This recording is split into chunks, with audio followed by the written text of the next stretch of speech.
All right, welcome everybody to the 2025 MAC League Coaches Meeting. This is for the Majors Division. So, my name is Keith Turgeon. I am the president of the Townsend Ashby Youth Baseball League. I am the league administrator for the MAC League, and I'll be running through this presentation with you tonight. I would prefer this to be an interactive session, so if you have questions, please feel free to stop me and we will talk about it right then and there and go through it. If you don't feel like speaking up, feel free to add it to the chat or bring it up at the very end. We can go through everything there. Um, but here we go. Let's get started. Real quick, what is the MAC League? MAC League is a consortium of 10 different programs all working together to build a common set of rules and schedules for the entire region. This is run by a board of individuals where every town gets a vote for every rule, every schedule, everything that gets done by the league is done by the board. So this isn't run by a single person anywhere. Everything is completely board operated. If you have general questions with the league, you can bring it up with your league MAC representative, who will in turn bring it back to one of our monthly MAC League board meetings. Um, all right, so let's moving on. So just real quick before we jump into the spring season, to let everyone know, the MAC League is now running the summer and fall seasons. This is for those of you who did summer previously, you probably were part of the MIB League out of Westford. That league has now been kind of dissolved into the MAC League, and the MAC League is now going to be running that program, which is really good because we're going to be running it with our own rules. So this means that the rules that you play with in spring are the same rules that you'll be playing with in summer, which are the same rules that you'll be playing with in fall. So the craziness what the kids had to experience with multiple programs is now long gone, and it'll be a great way for the kids to have consistent play all 3 seasons for the ones that continue to play 3 seasons. But the MAC will run those programs across the year. So we got some new stuff this year. So new divisions. So the MAC League is now officially hosting the rookies division for some of the towns. And the bigger news is we are now hosting the juniors and seniors division, which is Babe Ruth Big Diamond Baseball. This means all the same towns that you guys have been playing with for years. There is now something in the MAC League beyond majors. So instead of having to go to different programs, some people went to Central Mass, some people went to Minuteman, some people went other places. The MAC League is now going to be the home for the kids. This is going to give a nice, consistent set of rules governed by the same board with the same town. So the same program and everybody that you've been seeing for years will now be available all the way through the oldest ages of youth baseball. All right, let's talk about some important dates. First off, season starts April 28th. It's going to go for 6 weeks and end on June 8th, which will be the final day of the regular season. At that point, we will jump to a 2-week single elimination playoff to June 9th through the 20th, followed by All-Star games on the 21st. I want to stress one thing, the single elimination playoffs, they are June 9th through the 20th. Please tell your parents playoff games could be on any day between the 9th and the 20th. This includes Saturdays, this includes Sundays. The only exceptions that will be made will be for school-based events. So if a team is not available for whatever reason, it will, unless it's a school reason, it will not be taken into factor when we build the schedule out. So please make sure you tell all of your parents that that 2 weeks is dedicated for the playoffs. So we've had a lot of problems in the past where people said, oh, we have an AAU game that Saturday. It's not going to be taken into account as a reason for playoff games getting pushed. We have to get those games done by the 20th because that's when the All-Star the Cal Ripken tournaments start beginning the following week. So we want to get that done. The other big thing that's important that everybody know, all weekday games now start at 5:45 instead of 6 p.m. as they've done in previous years. Why did we do this? Because it gets dark early, especially in the beginning of the season, especially at some fields. If you've ever been to Craven Field in Townsend, you know it gets dark at like 3 o'clock in the afternoon. So getting as much time as we can is a good thing. So we think that kids some more opportunities to play ball, especially during those first few weeks of the season. The All-Star games are going to be held this year on June 21st for the Majors A division. It's going to be held in Townsend at 6 p.m. The Majors North will be in Air Shirley. Majors South will be in Harvard. The number of players set per team will be based on the end of season seeding. So depending on what the seeding is at the end of the years, will determine how many players you get to send. Every team will send one coach, and the top two seeds will be the two head coaches for the All-Star game. Thing that we want to remind people, players that are selected do not need to be the most talented players. Each town has their own selection criteria. It might be most talented, but most usually have it as a different criteria. So it could be the kid who's tried the hardest, the kid who's made the best improvement, the kid who's had best attendance. Every town can come up with their own reasons or why they send kids to these all-star games. These are, I'm going to say, pseudo competitive. It's more of a fun game, but we try to have a good time with it. Um, I will recommend all of you keep in mind if you are going to select your own child to be the all-star selection for your team, make sure you have a good reason for it and you tell your parents when you announce those players why you selected your own kid. It will save you a lot of headaches down the road when those parents start complaining that your kid is less than theirs and have a reason for why you selected each kid. It'll save you a ton of time and a ton of headaches. Important changes for 2025. Big, big changes here. So there is no more major 60s. Major 60s is gone. So major 70s has been renamed. So there are now two divisions with the same rules, mostly. It's now majors and majors A. Both majors and majors A play on a 70-foot base path with 50-foot pitching distance. The ball is always live. Leading is allowed. The few differences between the two programs are Majors has a per inning run limit of 5. Majors A has no limit. In Majors, all balks are warnings. In Majors A, the first balk is a warning. Any subsequent balks, the runners are awarded a base. Why did we do this? So why did we get rid of the 60s division? Most kids end up playing 60s and never played 70s. And then when those kids went to go to the big diamond, they were so far behind. They didn't know how to lead. They didn't know what that meant. And it's just not fun, to be honest. This is going to bring all of those kids that might not be the ones that would be on the big die or on that old 70s field. Now going to bring the exact same set of rules. That fun that all those kids are going to get to experience is now going to be available for all kids in the majors division. We think that this will actually help to bring more kids into the next level of baseball, and that's what we're going to try. So that's what the board made the decision with this year, and we'll see how it goes. So let's walk through the league, walk through the program. I'm going to go through some of the highlights of some of the rules, and then I'm going to do a walkthrough on the website. So as far as player participation goes, you need to field at least 8 players within 15 minutes after the start time, or else you forfeit. Forfeits are entered in the max site as 6-0 victory. Majors A team, you can call up players from the majors teams, and majors teams can call up players from the minors teams. If you are going to use call-ups, you can't have more than 10 players. If you are going to use call-ups, they can pitch. However, their pitch counts get counted against their original team. So if you bring the stud from a previous division and he pitches, those pitches count against his original team. So make sure that you talk to the coach before you let a kid pitch as a call-up. We recommend that you put call-ups at the bottom of the order.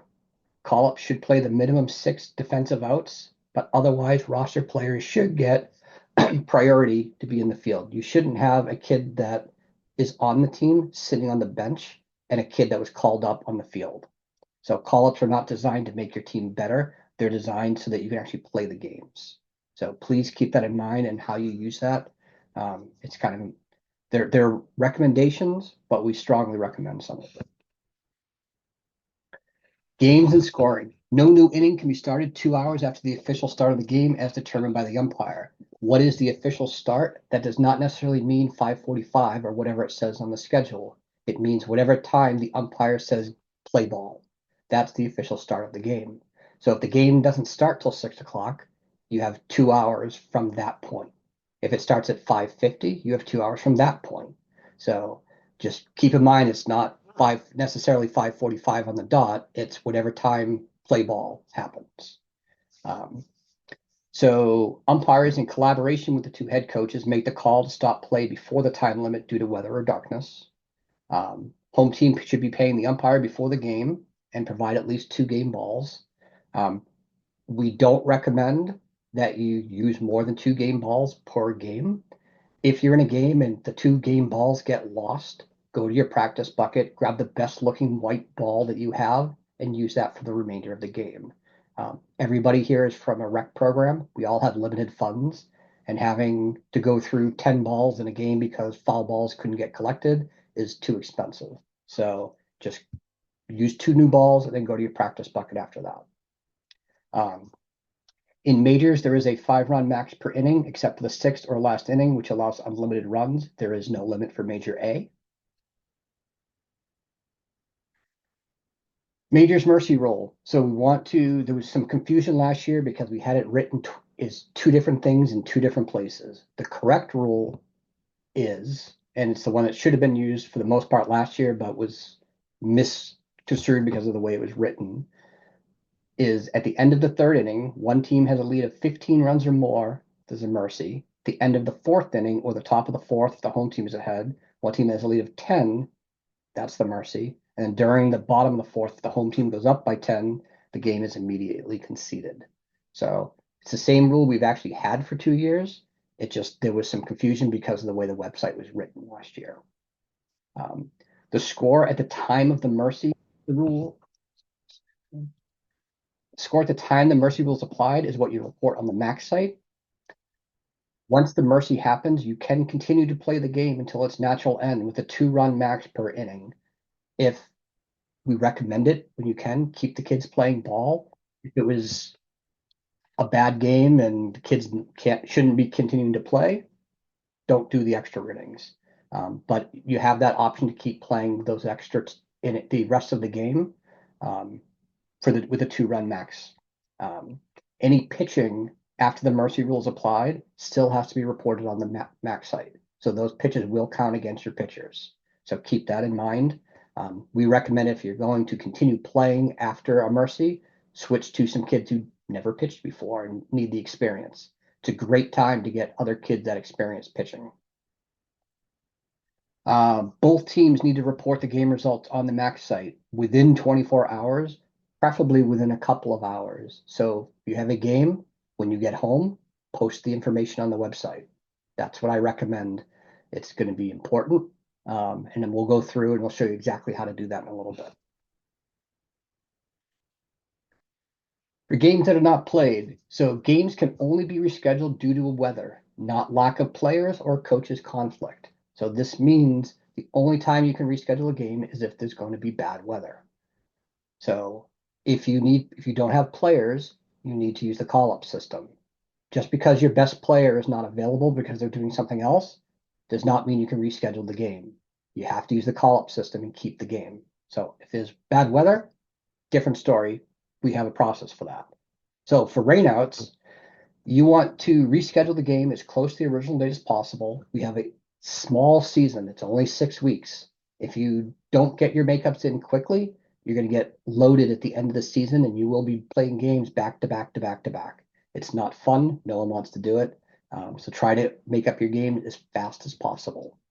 The home team is responsible for determining whether the field is playable. The umpire does have the final say. You want to contact the opposing coach and the umpire no sooner than 2 hours prior to the game time if canceled. What that means, if the game's at 5:45, you should not be canceling the game before 3:45. Why is that? Because we live in New England. It can be snowing at 8 o'clock in the morning and it can be 90 degrees at 5 o'clock. It happens here. We've seen it happen time and time again where a coach looks at the weather forecast at 9 o'clock in the morning and says heavy rains all day. And then 3 hours later, the forecast changed. It's now bright and sunny. The fields are available and used, and now the kids are sitting at home, and you have to figure out how to do a makeup. So keep it as close as you can to the game time before you make that call. Games are official after 4 innings, 3.5 if the home team's ahead. Games postponed before the end of the first inning, you restart completely. After the second inning, but not official, will be resumed as of the stoppage of play. This means when you resume the game, it's exactly as it was when you left. Runs, outs, strikes, pitch count, everything is the same. It's as if you just stopped and just picked it up right where you left off. If lightning occurs, play is stopped for 15 minutes, and as long as you haven't seen lightning in 15 minutes, you can resume the game. Starting in this year, we changed the rule in 2025 so that if the umpire or the coaches sees lightning, the game can get put on pause. The reason for this is umpires are in headgear. They're paying attention to the game. Sometimes they miss lightning strikes and the coaches see them. So we want to err on the side of caution for the players. So only the head coaches and the umpires can make that call. So if you have parents screaming from the bleachers, that doesn't matter. The coaches or the umpire have to see the lightning strike. So we get some parents in the stands that, they're looking at their phone, they saw a lightning strike 50 miles away, and they're telling everyone to cancel the game. Oh no, I saw it. No. Ignore the stands, head coach eyes on both teams or the umpires. Pitching. Pitching is tracked by pitch counts. We don't use innings pitched. We haven't in quite a few years. We use the MLB Pitch Smart guidelines to dictate the max number of pitches per day and the minimum days of rest before pitching again. These are not pitch counts that we made up. These are officially the ones that are released from MLB to help protect kids' arms. The only thing that we've adjusted here is you don't see the age listed in the age column. You see a division. So for minors, we treat all kids as if they're 10. For majors, we treat all kids as if they're 12.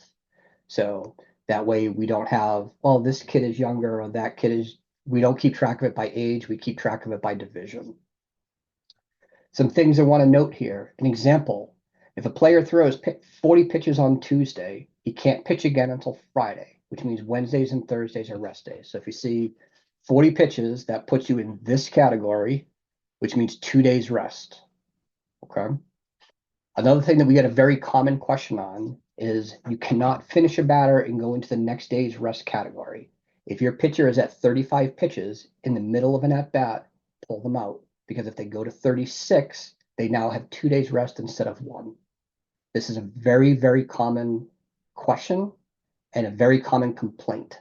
So this is what the board has reviewed. The board made the decision that this is how we will be handling this. Okay. Moving on about pitching. You can use a smartphone app like Game Changer, or you can use a manual pitch counter. If there is a conflict, the person using Game Changer has priority. Okay? Keep that in mind. I strongly recommend that at the end of every inning, the two coaches talk to each other and say, what's your pitch count at? What's your pitch count at? And make sure they match.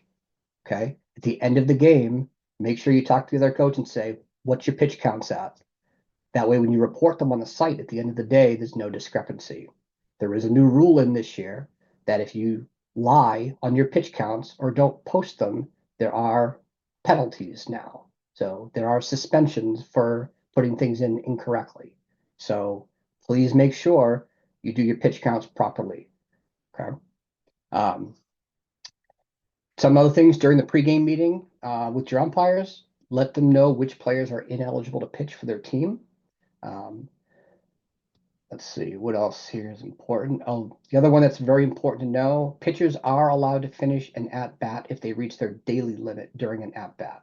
So if the daily limit is 85, if they're in the middle of an at-bat and they hit 85, they can finish that batter, but they have to come out at the end of that at-bat. At that point, they would go over the 85, 66 plus, they still would have 4 days rest. Okay? Another very common question. New pitchers that are coming in, they get 6 warm-ups. Returning pitchers get 4. So make sure you stick to that. If not, the games drag on between innings. If a pitcher beans 4 players total in a game, they have to be removed from pitching for the remainder of the game.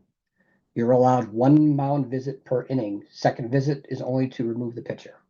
So keep that in mind. Umpires are pretty strict about that a lot of times. Batting.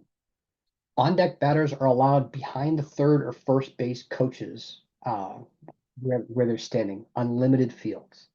Some fields, it has to be outside the field of play. Coaches, you're responsible for understanding where the on-deck batters are allowed to warm up. Many fields do not allow on-field warm-ups, so make sure you talk to the other coach and understand what your fields are. A good example is if you come to Townsend, there is no on-field warm-ups. It has to be outside the fence area. Okay? Bats, players have to use a USA bat. No BB cores, no USSA bats, and no torpedoes, for those who are following along with that hilariousness. Be very careful with the BB cores in the USSA bats. BB cores are designed for the big diamond. If a kid hits a ball with a BB core bat on a small diamond, someone is going to get killed. So be very careful that kids are not swinging BB cores. USA bats are unsafe for recreational play. They hit much, much harder than a USA bat, so they are illegal at any level of small diamond recreational play. Be very cautious if you have kids that play travel ball. Lots and lots of travel ball programs allow USSA. That's because in travel ball, kids know how to field the ball. All of the kids know how to field the ball usually. In rec, that's not always the case, and that's how kids get hurt. That's why these aren't allowed. So make sure as the coach you're checking your kids' bats that they're not using an illegal bat. Definitely, like if you know you have a travel ball player, take a second peek at their bats, make sure they're not using the one they shouldn't. I saw some of my own teams last year have USSA bats, and I had to pull them out of the line. Had to pull the bats, and the kids were like, "Why are you taking my bat away?" I'm like, "This is illegal here." They're like, "It is." They have no idea. So as coaches, make sure you tell your players those bats are illegal. If a batter has contact with the ball with their foot outside the batter's box, they are called out. This is a regular baseball rule. This isn't a MAC rule. We put it in here because this has become a common thing. So we wanted to make sure that coaches were aware that if a player hits a ball, it's a batted ball, and their foot is outside of the batter's box, they will be called out. So keep that in mind. Last thing to note here, any player throwing a bat or helmet with malice will be given a warning for first offense. Second offense, they'll be ejected from the game. The umpire can eject the player on first offense if it's egregious enough in their opinion. What does that mean? If a player gets pissed off and throws his helmet or his bat at the fence, that's going to be a warning. If the player gets pissed off and chucks his helmet at a player or the coach or the umpire, they're going to get ejected immediately. So keep that in mind. It does happen more often than it should. So just make sure you tell your players to keep their cool. Base running, there is no limit on how many bases runners may advance on errors. This is different from the younger divisions, and this is different from the old major 60s. So keep that in mind. There is a no contact rule. Slide or avoid rule is in effect. It is mandatory that base runners slide or avoid when there's an imminent play at second, third, or home plate. The base runner, at the sole discretion and judgment of the umpire, should be called out for not sliding or avoiding, or if contact is made. Some umpires will call this, some of them won't. Most will, but just be cautious on it. So you always should be teaching your players to slide whenever there's going to be a play at a base. So there's no head first sliding, except if you're returning to a base. So if you're leading and you have to dive back to first, you can head first there. But if you're going from first to second or second to third, there is no head first sliding. You got to be feet first. Leading is allowed. Balks are always warnings in majors, and in majors A, it's a single warning per pitcher. If there are 2 outs, there's a courtesy runner allowed for a catcher's, and this should be used so they can get ready for the next inning. This is important. We need to keep these games moving, and one of the biggest thing between innings is catchers getting their gear on. So if there are 2 outs and a catcher's on base, do a pinch runner, the last person who made the last out, put them on base, get the catcher off so that they can start putting their gear on. So this is really, really important to keep the games moving. Base stealing, ball is always live. No limit on the number of steals per inning. Stealing of home on pass balls is permitted. Pass balls, wild pitches, straight on stealing, whatever. It's all available now. Infield fly rule. This is legit. We do use the infield fly rule in majors. It basically applies when there's a runner on first or second base or bases are loaded with less than 2 outs. If a fly ball is in the infield, it can be caught with ordinary effort, quote unquote. The umpire will call infield fly and the batter is out regardless of whether the ball is caught. Now, some umpires are better at this than others. Sometimes it never gets called. Sometimes it gets called constantly. Um, if it gets called, the ball is still live and runners can try to advance at their own peril. They don't have to, but they can. Um, the other part of this, the umpire needs to call infield fly immediately while the ball is in the air. If it's not called, the play runs as normal. Okay, a play cannot be changed to an infield fly after it's been completed. We had this problem in the past where it was everybody knew it was an infield fly, but the umpire never called it, so everybody ran, everybody moved forward, and then afterward the umpire's like, "Oh crap, that was an infield fly. You're out." Can't do that after the fact. So everything depends on if the umpire says it. So if he makes his call, the call is if he makes it the call, it's the call. If he doesn't call it, can't change it after the play is dead. All right, drop third strike. We do use the drop third strike in majors. So batters may try to reach first if catcher drops the third strike and first base is unoccupied. If it's unoccupied with less than 2 outs and the batters, it's the base is occupied but less than 2 outs, batter is out and cannot advance to first. If the first base is occupied with 2 outs, batter may advance to first in the situation of second, third. Wow, we reworded this in the rules to make this clearer. And I'm just going to skip reading this and tell you to go read the rules because we made it nice and easy, clean there to read. The piece I do want to call out here is as soon as a player steps out of the dirt circle, they will be called out. Until they step into that grass, they can turn and run around. They can turn and run to first on a drop third strike. So we've had the situation where kid didn't realize it was his drop third strike, started walking back to the dugout, got halfway to the dugout, halfway through the grass, and all of his teammates are yelling, "Run, run, run." The kid turns around and then starts running. It's not how it works. As soon as they step out of the dirt circle, he's out. So technically the official real rule in baseball, as soon as he changes his direction and takes a step towards the dugout, he would be out. But for us, we made the clarification that as soon as they step in the dirt circle, that's when they would be out. But until they get to the edge of the dirt, they could turn around and run. Umpires. Umpires are scheduled by the home league.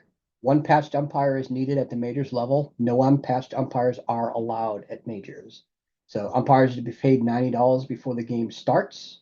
And remember to notify your umpires of any schedule changes. This is up to you guys as coaches to either reach out to the umpires directly if that's what your league requires, or talk to your umpire coordinators if that's what it requires. Important for the playoffs, both coaches are required to pay for every umpire. So even if you're traveling to another town, as a traveling coach, you're responsible for half of the bill. So if it's $90, make sure you bring $45 with you to that game. If it is the semifinal or the championship game, make sure you bring $90 because you are going to pay for one of the two umpires. This is a constant problem we have where coaches will show up to fields and go, "I didn't know I needed to bring any money," or "My league didn't give me any money." It's your job as the coach to make sure you talk to your league and get that money before that game. It's important because if not, the umpire is sitting there saying, "Who's paying me?" And then the home team or some random parent tries to just step in just to pay the umpire. And then it's a big pain in the butt because then we have to go chase the leagues back. So make sure you have your umpire money for the playoffs. Sportsmanship. When any player, coach, or spectator raises their voice, argues at or with an umpire, the umpire is going to call you over as the coach, and you are the one who's going to go deal with the spectator or the player. So make sure that's how you're going to handle it. Umpires can eject people. They will. If you get ejected, expect to serve a suspension for it. So be very careful. The local towns will handle that punishment. Okay. We have a very, very strict policy about how you handle umpires. Be patient with them. Okay. Umpires can hear everything that you say. If Even if you're not in their face, if you're over by the fence over by first base and you're not even looking at them and you're talking to a parent, but you're still waving your hands and saying how much the umpire sucks, he's blind as a bat, umpire can still hear that. It's not right. Don't do it. Okay. This is why we lose umpires. So it's it's an umpire. You know, I have always taught my players that a good rule of thumb is if the pitcher takes the ball and he rolls it to the catcher and the umpire calls it a strike. I ask all my players, "What's the call?" And they're like, "No, it's a ball." I'm like, "No, it's a strike." Why? Well, that's what the umpire called it. It sucks. That's what it is. If the umpire calls it a strike, you can be blue in your face knowing that you're right and they're wrong. They still made the call. Okay. Um, don't ever go to an umpire with a phone that someone took a video of and said, "See, you were wrong. You were wrong. Reverse the call. Reverse the call." Don't do it. We've seen it.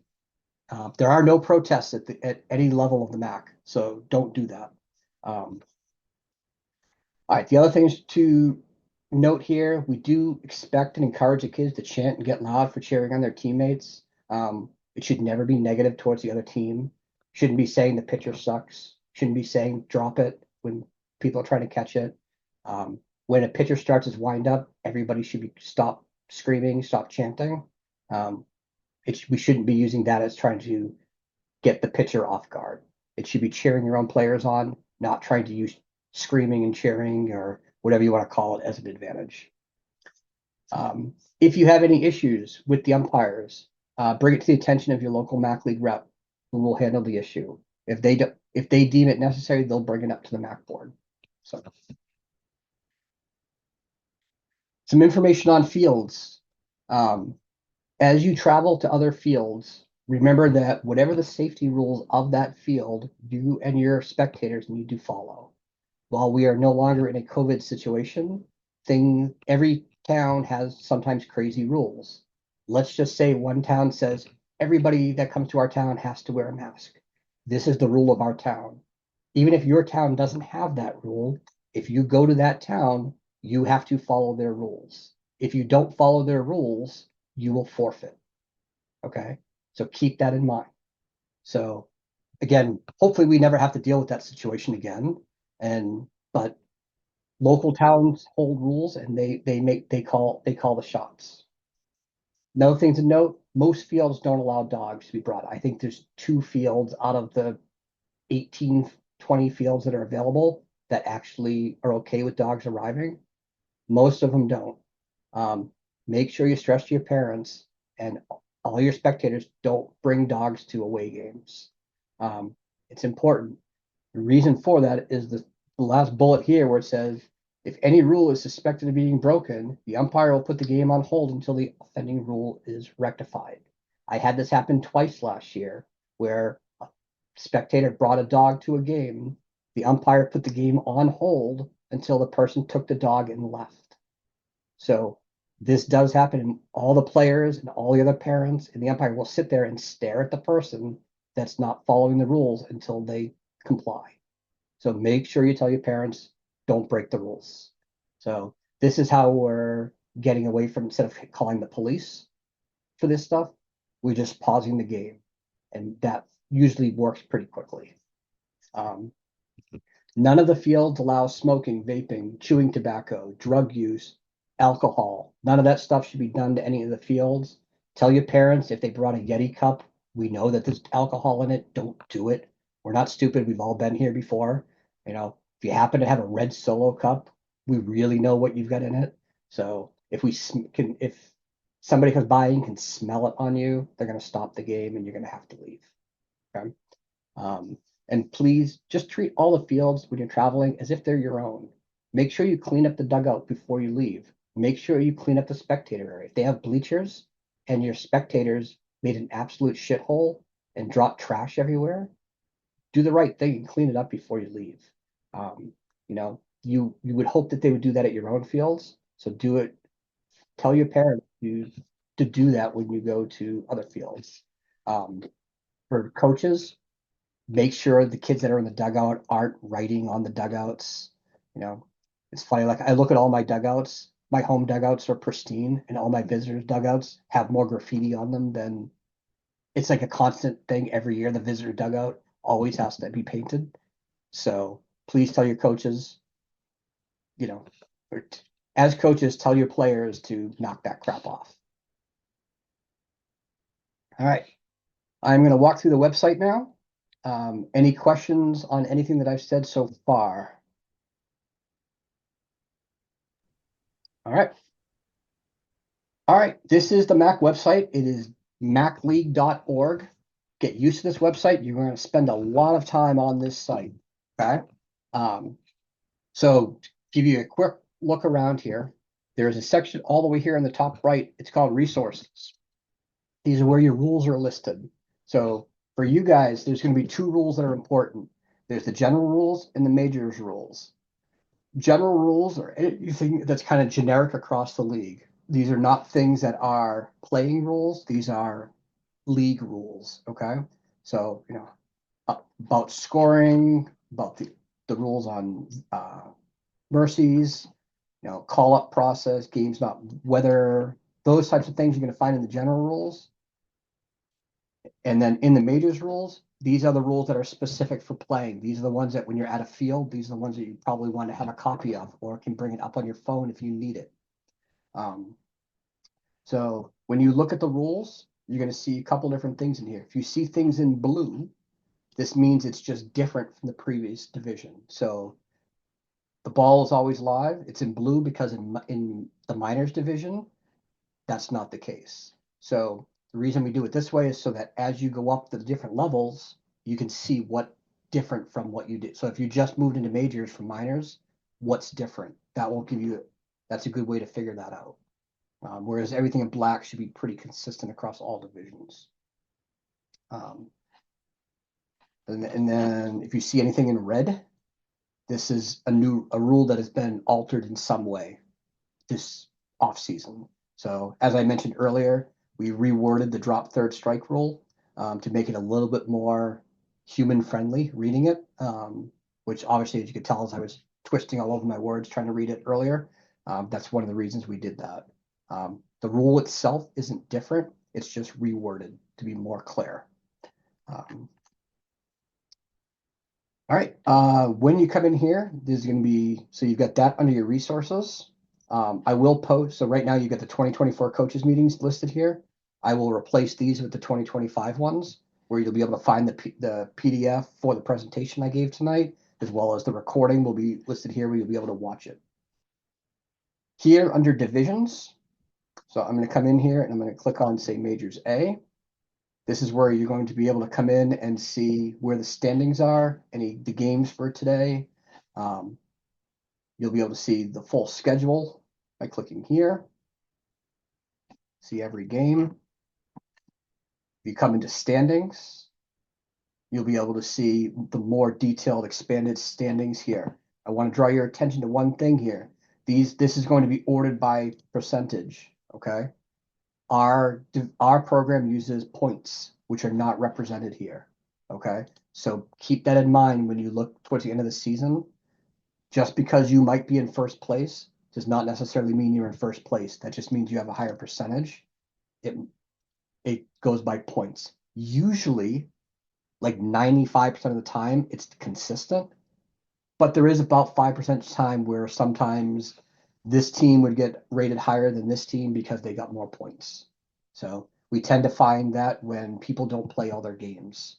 So it's important you play all 12 of your games, because if you don't play all 12, you will not have the points, even though you might be listed here at the top with the highest percentage. Hey Keith, the points, is that laid out in the rules? Yes, it is. Okay, Yep, thank you. under the playoff section. Yep, thank you. Yep. I'm actually going to show a different one for a second. So the other section that's in here is what's called PitchSmart. You click on this.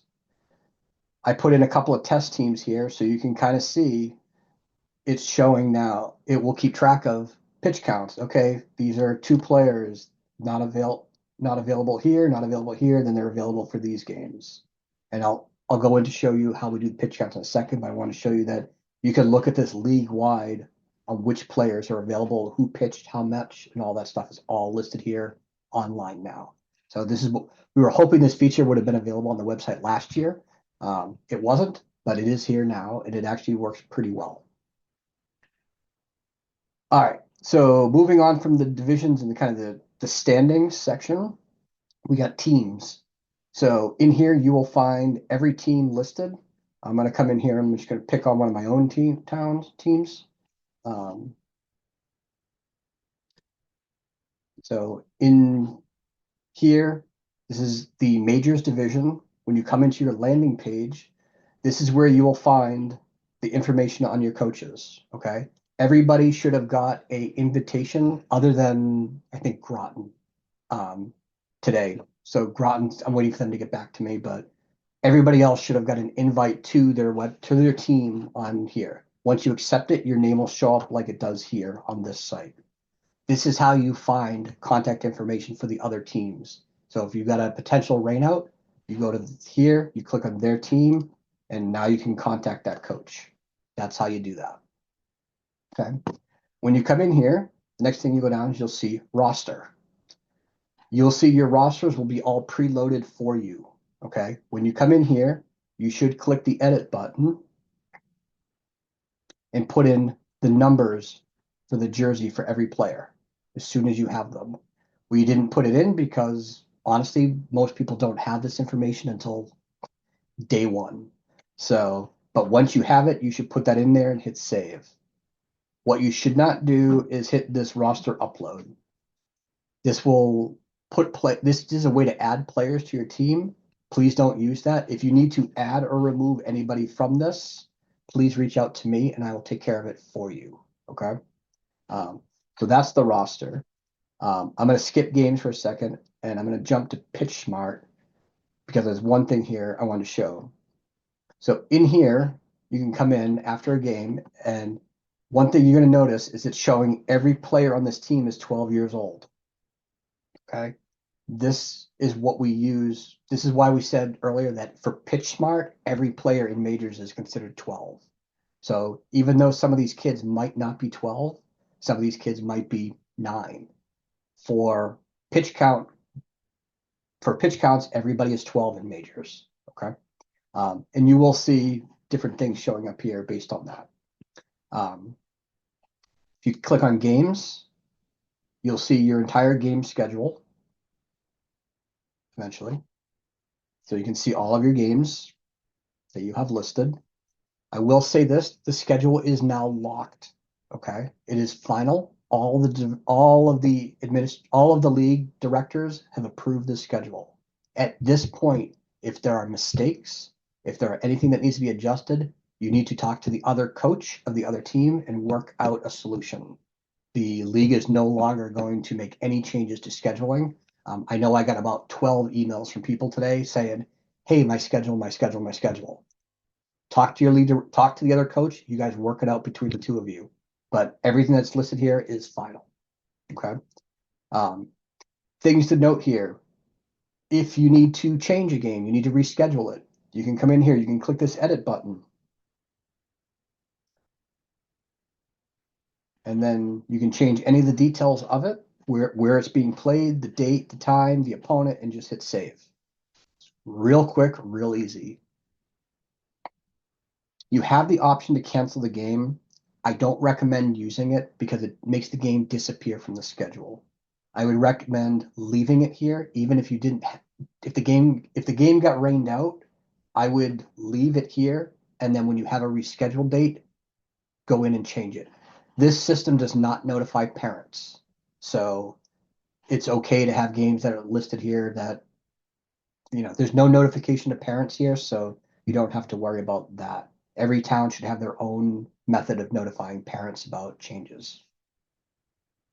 So that's there. If you do cancel a game, you can always come in here and hit plus on league game and add it back in when you have a new date for it. So, but again, I would recommend not hitting cancel, and just you can use that here. I'm going to skip context because it's kind of useless in this scenario. And then, sorry, I'll get back to the chat in 1 second. In this section here for staff, if you are a coach and you're not in Groton, you should have already received an invite. If you didn't, one, it's probably sitting in your spam box because most of these messages these invites are sitting in your spam box. So I think Jason, you said you didn't get it. It's probably sitting there. So if you check that, you'll probably find it. If you need to add another coach to your team, you can hit plus staff member. Just add their email address, pick their role, and it will add them into the system. Okay. So Ross, you asked, how do you reach out if you need permissions updated? If you are listed here as one of these two, it doesn't matter if you're head coach or assistant coach, you should be able to have all the permissions you need. If you're not listed here as one of these two, then that's why you don't have permissions yet. But once you see your name listed here, you will have all the permissions you need. Yes, Jason, the message was in spam. If you didn't get the invite, send me an email. It might have been that the league directors gave me the information. They might have done a typo, or they might have not done it right. So, but let's just say, Jason, you got a majors team, maybe. Yes, that's correct. Okay, you weren't even listed on the team for some reason, so that's why you didn't get it. So I will get that. If you send me your email, I'll get that taken care of later. Thank you. Okay. All right. So the next thing I want to show is how do you start recording your games. So I'm going to go. I created a couple of test teams here. So you can see here, I created myself as a test coach here, so you can see how it would look as if it was you. So you can see that I got a couple of games on my schedule, and there's a game today. So I'm going to go into games. A couple different things you see here. So you see the score button for some of these older games, a button for pitch counts, score, pitch counts, just the word score. Okay. So both coaches have to come in and put their information in. If you are the first one of the two coaches, you're only going to see it like this. Okay. If you are the second coach, you're going to see this and this. You can come in and as long as this looks correct, you can just come in, hit pitch counts, and enter your pitch counts. But if you are the first coach to come in, you can hit the score button, put in whatever the score was, hit save score. You're now going to be presented with pitch counts. So put in whatever the pitch counts were totals for that game. You can't put in the pitch counts for the other team. They'll have to go in on their own and do that. Okay. So once you put in all the players that have pitches, save pitch count.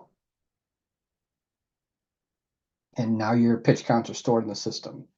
So, and see how, if you notice now, the pitch count button showed up here. And the other coach for the other team, this is what they're going to see now. They can come in, they can change the score, and they can come in and hit the pitch count button and put in their pitch counts. Okay. So now that I put this in here, I can hit pitch smart here. And you can see now that it's showing that I've got 3 pitchers that are ineligible currently if they were trying to pitch today. So you can kind of get an idea. And like in this case, it says, this player's eligible. It really should have said this here. I'll have to give them feedback. But it will show the last time they pitched and how many times they pitched and when they're eligible. If you want to see more details on this, you can come into divisions, seniors, and hit it here. And now you'll see, well, these players weren't eligible. That's why it's kind of yelling at me a little bit. Um, but you can see that where they were eligible, where they weren't. So, this was clearly a violation. I did 50 pitches 3 days in a row. So, but it was just for me testing here. But you can see where you got X's because of things. All right, that is the end of my demo. What questions can I answer, or what can I show you and help explain more?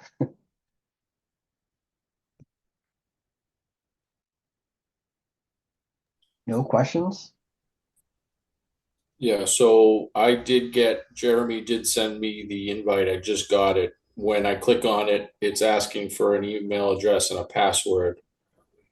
Do I create a new user or do I have a temporary password, If Keith? if you've never used, did you use the Max site last year?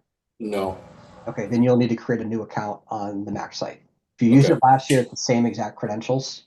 Uh, Yep. if you have kids in hockey and you use Crossbar, it's the same system.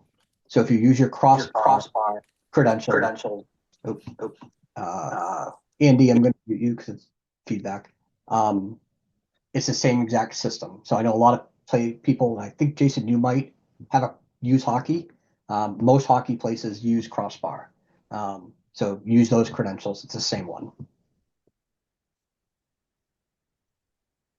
Other questions? Yeah, Keith, just questions about the rules. This is Dom Lacapa from GD. I know we have to start a game with 8 players. If players show up late, can we add them to the bottom of the lineup? Because we have 4 kids that are playing middle school baseball, and we have, Mhm. they might not get here in time. So just curious about that. Yeah, the only rule is they still have to hit their 2 innings. So if they show up if they show up past the fourth inning, Right. they're out. So you Okay. have to be able to play at least 2 innings. So as long as they get there by the fourth inning, they're fine. Okay. So even if we already cycled through the batting order, we can just pop them in at the end. Yep. When they, As okay. long as they go to the bottom of the line. Great. Thank you. Other questions?